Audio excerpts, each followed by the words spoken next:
Hello, everyone, and welcome once again to the Temple Institute Parsha class. My name is Gedalia Meyer, and I'm podcasting from Ma'ale Adumim in Israel. One of the great challenges of life is to admit that we are wrong. Everyone has experienced this huge obstacle to reality, or at least everyone who has had the occasion to be wrong and face themselves in the mirror over it. It is tough, of that there is no doubt, but it can be done, as most of us can attest to.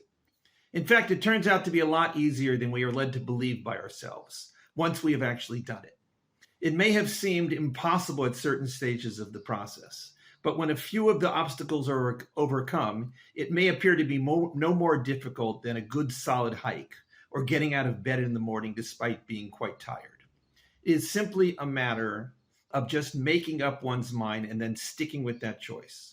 Once done, it is easy to look back and wonder what all the fuss was all about. It may even result in a refreshing sense of joy and purpose. What is the reason for this contradictory state of affairs? Why is it so difficult to admit one's errors at first, but so natural and simple when having actually succeeded? The answer could all be located in that mysterious nucleus of self-energy known as the ego.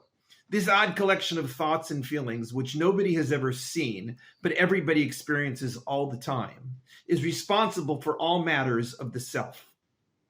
It is our source for belief in our own worth, and also the source for our belief in our own infallibility. To some degree, we are our egos, but that assessment is really shortchanging our true essence. We are not only our egos, we also possess a mixture of spiritual, mental, and emotional powers that makes the ego one of the many forces that make us who we are. But there's no question that the ego drives a good deal of our inability to admit that we are wrong. It is right there in the first moments of that battle, convincing us that there is no way in the world that we could have possibly blown this thing so badly. There has to be some other explanation for what is the problem. It could be other people with egos that mess things up. It could be unfortunate circumstances that were beyond our control, that we could relegate to the nebulous force of fate. It could be anything, as long as it is not us. But then after a certain amount of observation and introspection, we may come to realize that the ego is not the only player in this game, and that there are other, more important factors that have to be considered. It may boil down to seeing that none of this obstinance is doing us any good. As important as ego considerations may be, sometimes they have to be overlooked because they are just getting in the way. It may even be a sense of genuine humility that hits us right between the eyes. We may come to an understanding that we are not as perfect as we thought, and this revelation may enlighten us to find a path of personal freedom. These sorts of inner struggles are as old as the human mind. It is part and parcel of the experience of self-awareness that brings them upon us. There could be no other way. To be a human being is to be a self, keenly aware that its primary purpose and most powerful drive revolves around that very self. As long as stories have been told, they have hinted and zeroed in on this most personal component of our being. Every myth, every poem, every moral teaching in some way touches upon this inner battle between the ego self and the greater self. The Bible is positively loaded with this theme. Adam could not admit that he had eaten from the forbidden fruit. He had to blame it on Eve. Cain was unable to come to terms with the murder of his brother, even when he directly confronted about it by God. He had to deny it altogether with the famous question, "Am I my brother's keeper?" Sarah, the wife of Abraham, could not face her own lack of faith in God's promise that she would bear a child in her old age. During the national collapse of the golden calf, Aaron, the brother of Moshe, couldn't face his own shortcomings in taking charge of a precarious situation and blamed it all on the rebellious people. There are dozens of other examples, but we get the point. This week's Parsha is called Korach. That word is a personal name, one of a handful of parshas that are named after a person. Surprisingly, this honor is not reserved for the most righteous of the people in the Torah. There is at least one other case of a genuine bad guy who has a parsha named after him. But Korach is the classic example of this. He has been identified in Jewish tradition as the epitome of what not to do. He challenged the authority of Moshe and by extension God for no other reason than a bruised ego. His story takes up over half the parsha, so the name is quite fitting. It all boils down to an organized rebellion against the priestly authority imposed by Moshe and given to the family of Aaron. Korach, it turns out, was a Levite, a member of the tribe assigned to the task of assisting the Kohanim. The Kohanim were a small subset of the Levites who performed the actual service in the Mishkan, while the Levites were merely the helpers. Korach resented this slight to his ego and almost brought the entire Exodus adventure down to its knees in his rebellion. He managed to get some important members of another tribe, Reuven, who had nothing to do with any of this internal tribal business, on his side. They seemed to just get dragged into the mess and were unable to extricate themselves when the going got tough. Two of the ringleaders, Datan and Aviram, were from this other tribe. They issued the dramatic challenge to Moshe, accusing him of utter failure in bringing about the goal of the Exodus, entry into the promised land flowing with milk and honey. They refused his summons to talk matters over. Things went from bad to worse. The rebels refused to back down, and Moshe was forced to call upon the intervention of God into the mix. At first, God wanted to destroy everyone, even those who stood on the sides. But upon Moshe's plea that only the guilty should face the consequences, God somehow communicated to Moshe the fate of all those involved in the rebellion. Everyone was to separate from the rebels, who would suffer the fate of being swallowed by the earth, along with their families and all their possessions.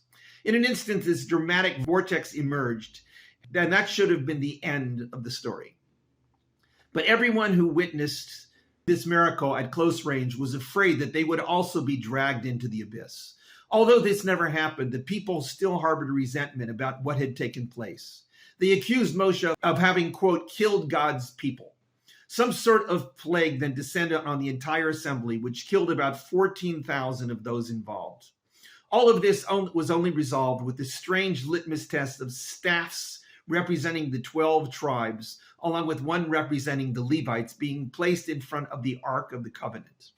Only the staff of the Levites flowered with almond blossoms, thus demonstrating to all that there was a necessary and divinely ordained hierarchy to the priesthood and the way things were done in the Mishkan. Korach himself never comes up again in the Torah, other than in a census a few parshas later. In the count of the tribe of Reuven, when the names of these two guys, Datan and Aviram, come up, the whole rebellion is briefly mentioned. It states that Korach and his group died when the earth opened up and fire finished them off.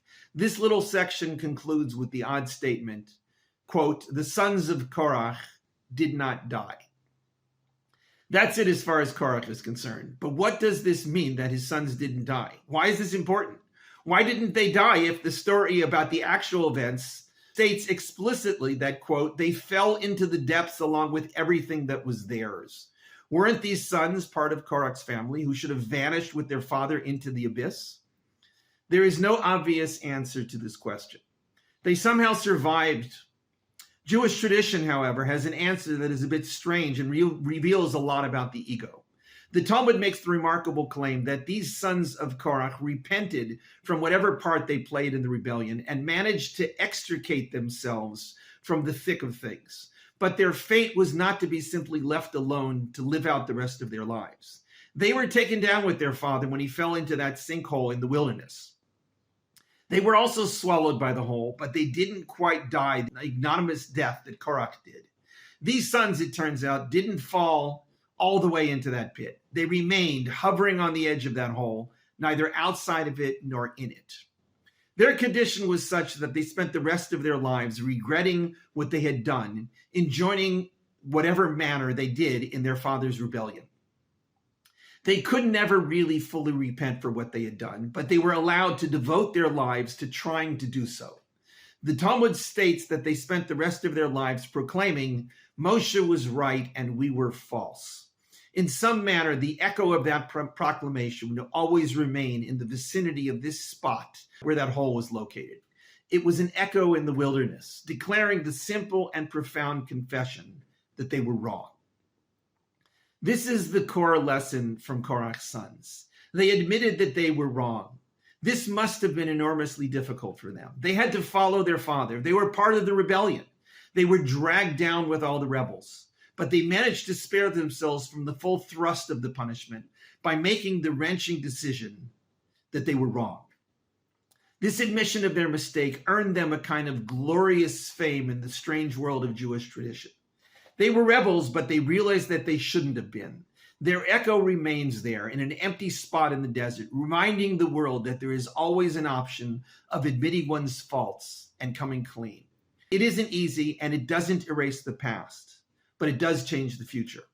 They didn't die in the way that their father and all the other rebels did.